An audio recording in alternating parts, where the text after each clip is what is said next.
Aujourd'hui, on lit « Guérir les malades au lieu de prier pour les malades, guérissez-les » de David Terry. David Terry, si vous ne le connaissez pas, un homme de Dieu qu'on apprécie beaucoup, qui est déjà venu ici à EMCI faire plusieurs émissions, à une studio, notamment Prière inspirée et consorts. Sa femme, Sylvie Terry, a fait une très belle série sur la délivrance. Série qui, ça fait peut-être 1 an ou 1 an et demi, c'est passé, mais jusqu'à présent, on reçoit encore des témoignages. Donc, c'est vraiment un couple oint avec un ministère vraiment puissant au niveau de la délivrance et de la guérison.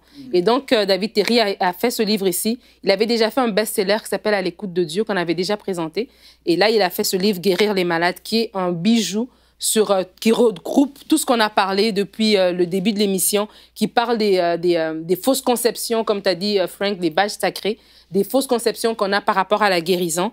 Et déjà, d'entrée de jeu, il parle, lui, de son chemin de guérison, en fait, comment lui-même, il est arrivé à se rendre compte qu'il y a beaucoup de chrétiens qui ne venaient même pas le voir en tant que pasteur parce qu'il a été 12 ans pasteur ici au Québec et qui ne venaient pas le voir, mais après, qui disaient qu'ils avaient été faire une opération ou bien ils avaient été malades. En fait, parce que les gens, c'est comme s'ils ne croyaient plus à la puissance de la guérison. Ils étaient devenus comme un peu... Ils ont vu une fois une personne ou 2 personnes ne pas être guéries et ils ont lâché un peu leur foi par rapport à ça. Et ça l'a réveillé à rejeter tous les mensonges. Donc, il en parle en détail. Il parle de la guérison est indissociable du salut.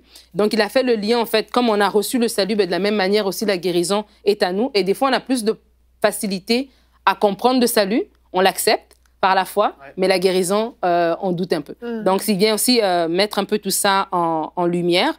Le livre est très pratique parce qu'en même temps qu'il a des versets, en même temps qu'il explique, et il écrit au jeu, donc c'est vraiment facile de lire. Mais en même temps aussi, il y a des mises en pratique, il y a des questions. Moi, je dirais que quand vous le lisez avec un surligneur et puis un cahier pour prendre des notes, pour vous poser des questions de réflexion, mais aussi pour, à la fin, il y a même un suivi. Si vous avez prié pour quelqu'un, vous écrivez la date, le problème, le suivi. C'est parce que des fois, tu as prié, mais tout de suite, il n'y a rien qui s'est passé. Mais la personne a peut-être senti une chaleur ou quelque chose. Vous l'écrivez et vous notez et vous venez... cette rigueur vous permet aussi de faire un peu le suivi par rapport à tout ça. Je n'ai pas beaucoup de temps, mais je vais quand même vous dire quelques petites choses. Il dit ici des vérités qu'on doit s'approprier et de les dire à haute voix.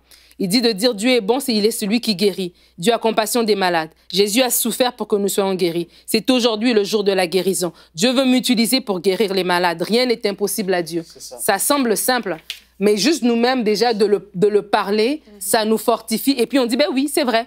Et ça nous permet de pouvoir aller et guérir les gens. Il parle de plusieurs passages sur la guérison. Je n'ai pas vraiment le temps d'aller en détail, mais c'est vraiment, vraiment puissant. Et il parle du Saint-Esprit, de vraiment, on ne peut pas aller parler, on ne peut pas aller voir les gens si nous-mêmes, on n'est pas vraiment remplir du Saint-Esprit. Une véritable compassion pour les malades devrait nous pousser à chercher le Saint-Esprit à n'importe quel prix. Et de se dire, il dit ici, au lieu d'adapter votre doctrine à votre expérience, reconnaissez votre pauvreté spirituelle et demandez le Saint-Esprit au Père Céleste. C'est vraiment, vraiment, vraiment puissant. Je vous encourage tous à vous le procurer. Amen. Moi, j'ai commandé ce livre et c'est l'un des livres que j'ai le plus attendu parce que c'était en précommande et j'ai même écrit à l'auteur, qui est un ami, j'ai dit mais c'est quand qu'il arrive le livre, c'est quand qu'il arrive. Et quand j'ai découvert le livre, j'ai commencé à lire, c'est vraiment extraordinaire. Et puis on voit que ceux qui ont lu ce livre, en fait, ce qui est formidable, c'est que souvent, les gens disent « j'ai pas l'onction pour guérir les malades ». Et ça les paralyse. Ça les paralyse complètement. Tu lis le livre, ça te décomplexe. Et on voit des gens ordinaires dans l'église, des nobody, qui ont lu ce livre et qui guérissent des gens du cancer, enfin le Seigneur à travers eux, qui exercent leur foi pour la guérison du cancer. Et on voit des choses extraordinaires. Et ce livre, franchement, j'ai lu plein de livres sur la guérison. Honnêtement, c'est la référence que je donnerai à tout le monde. Non, honnêtement, il traite des vaches sacrées qu'il faut détruire. Franchement, c'est le livre à voir. Et demain, des chrétiens lambda dans les églises qu'ils n'ont pas connues vont se lever et faire les œuvres des actes des apôtres. Amen. Parce que ce livre aura détruit tous les mensonges du diable. Il voit des résultats lui-même. C'est important de le dire aussi. Non, mais je suis sérieux. Parce que des fois, on prend des recommandations, puis c'est des personnes qui vivent des belles percées. On vous le recommande. Recommandé par Nadine Michael Lebourg et Frank Poulin. Merci Nadine et merci aux autres chroniqueurs qui ont participé à cette rubrique.